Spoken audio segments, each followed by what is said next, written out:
Hey guys, let's get right to episode 126 of Dragon Ball Super.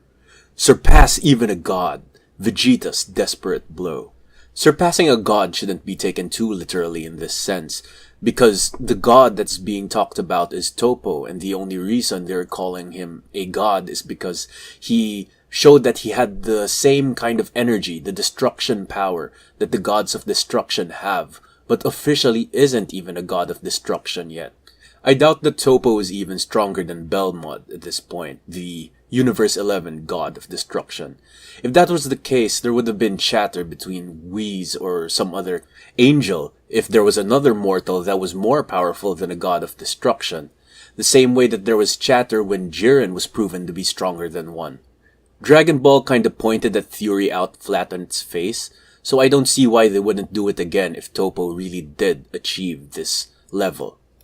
By now, a number of you may have realized that I love pointing out the discrepancies or loopholes within the storyline. The first thing that came to my attention in the fight between Topo and number 17 is that the stage wasn't as strong as it was said to be. Now, remember, in episode 96, the Grand Priest states that the stage was made with Kachi Kachin, material that was said to be even more powerful than Kachin. Now, for you who don't remember, Kachin is the material that the Supreme Kai used to make the cube that Goku threw at Gohan, which eventually broke the Z sword. Yet, Topo and 17 seem to have no problem destroying it with their ki blasts. Now, in the case of Topo, it may be a bit more forgivable, considering that Topo is now using the Hakai power. It's as if Beerus himself, though not as powerful, is using his abilities of destruction to destroy the stage. Now the fact remains that number 17 isn't even close to as strong as Goku, or may I even say close to as strong as Frieza, I believe. Yet his little ki blasts seem to have no problem destroying the fighting stage. Though somebody may argue that Topo had weakened already the mountain that number 17 took down with his ki blasts, therefore it was a weak enough structure for him to have just needed less effort to bring down. Either way, the fighting stage isn't as strong as the Grand Priest hyped it up to be, though with all the battle damage that it has taken until this point, it's pretty impressive still. Topo seems to have been on the verge of eliminating number 17 already. He had a giant energy ball out, ready to throw at 17, but Frieza dismissed this attack with a death beam. Considering all the punishment he took from Topo in the last episode, Frieza really looks quite recovered. Now, Frieza started using a paralyzing technique, followed by a psychic-controlled barrage of rocks and ki blasts. However, this did not bring Topo down, and Frieza and 17 looked like they were in a tight spot, until some stray bursts of energy from the fight between Vegeta and Goku versus Jiren hit and bothered Topo. 17 and Frieza couldn't catch a break, however, as they took an energy blast intended for Goku and Vegeta by Jiren.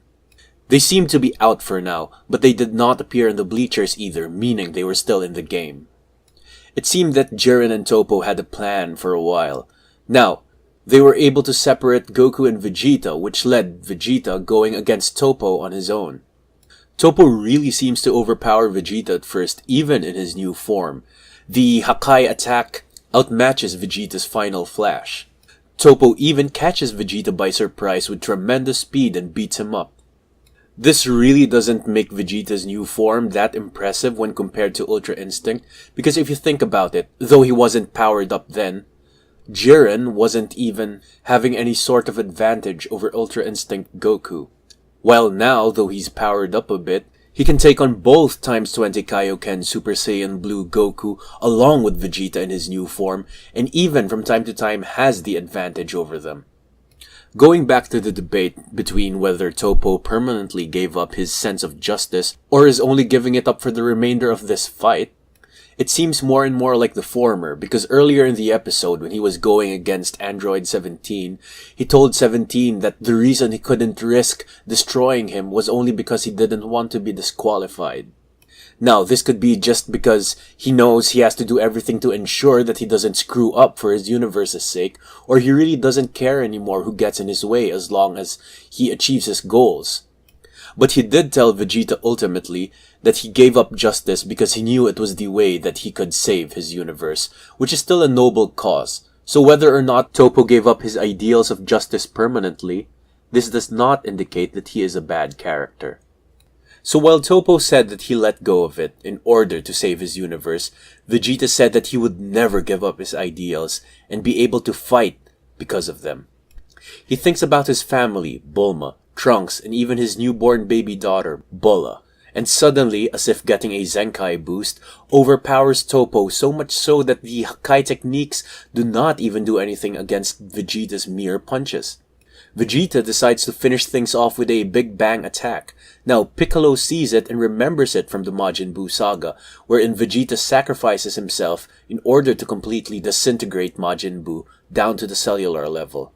Now, Toppo retaliates with a huge Hakai energy ball, but it's no use. Vegeta's power simply overwhelms him, and Toppo is knocked out of the ring.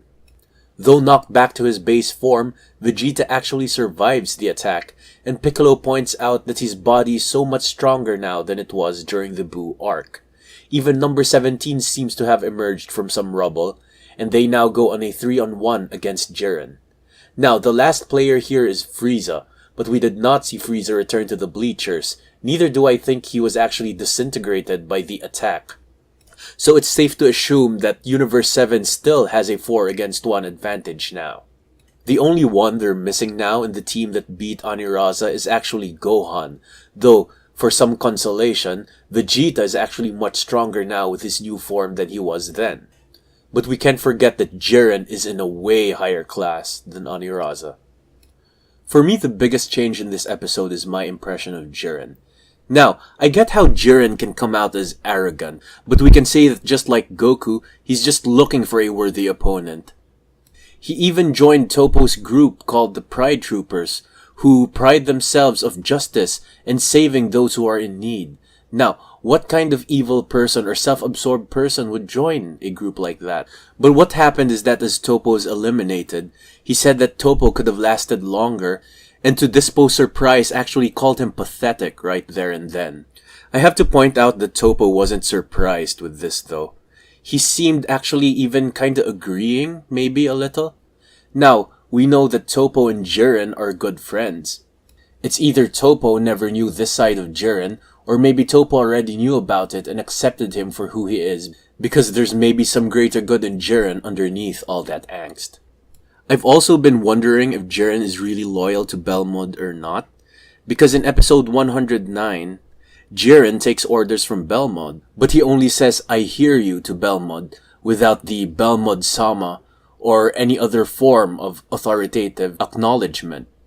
They could also be close if they had the same ideals, because while Jiren called Toppo pathetic despite his good performance, Margarita asked Belmod if he thought that Toppo actually did perform well, and Belmod just acted disgusted.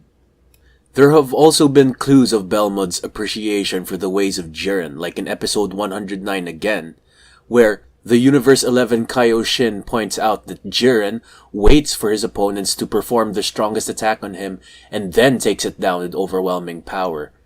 Belmod said that he found this riveting.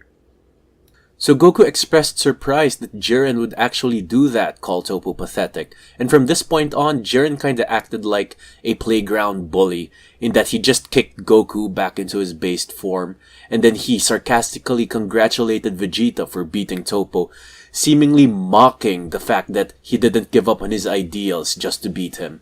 He even said, "Feast your eyes on this," as he started to power up as if boasting, again just like a playground bully. So this will be an interesting power-up. I'm not sure yet if it will be maxed out or not, but I don't see why he shouldn't use his max power seeing as to how there is only 4 minutes left into the tournament. This time though, like Goku, he is shouting while powering up, unlike in their first encounter where he kinda only just opened his eyes and let loose a huge wave of energy. The next episode, Goku also points out that he and Vegeta's all-out attacks do nothing against Jiren. There's even a point wherein Jiren is surrounded by his supernova-looking aura. So Jiren easily overwhelms anybody who is left there now. Now, the advantage that Universe 7 has is that they have a 4-on-1, namely Goku, Vegeta, 17, and, let's face it, Frieza is still in this game. The smart thing to do here is to play it out until time runs out, making sure that they have at least 2 players left at the end of it all. Giving Jiren a hard time knocking them out, they could also get lucky and Jiren could accidentally kill one of them, disqualifying him, thus declaring Universe 7 the winner. Though the first option should be for Goku and Vegeta to fuse. Now, they do not have the Potara earrings, but even without them, they could do the fusion dance. Based on how Jiren reacts to his opponents, especially with the Genki Dama scene, it seems like Jiren will allow them the time to perform the ritual. Even if it does not, they should take advantage of the fact that Frieza and 17 are still there and they can distract Jiren as they perform the fusion dance. Finally, for those who say that Toriyama and the others will not bring Gogeta into this play because he is not canon, I think it's still kinda possible because let's not forget that Gotenks was in during the Majin Buu saga and they were able to achieve him through the fusion dance, which makes the technique canon, so why can't they bring Gogeta out this way? The Universe Survival arc is coming to its exciting climax, and Goku should be able to achieve Ultra Instinct anytime now. By my estimate, there should be about 6 episodes left, and there are 4 minutes left in the official time for the tournament. So anything can still happen, but I doubt a fusion will come out because the focus of the story should be on Ultra Instinct Goku versus Jiren, at least according to the promotional materials and everything we've witnessed so far. So if you like this video, please hit that like button, and don't forget to subscribe for more great videos.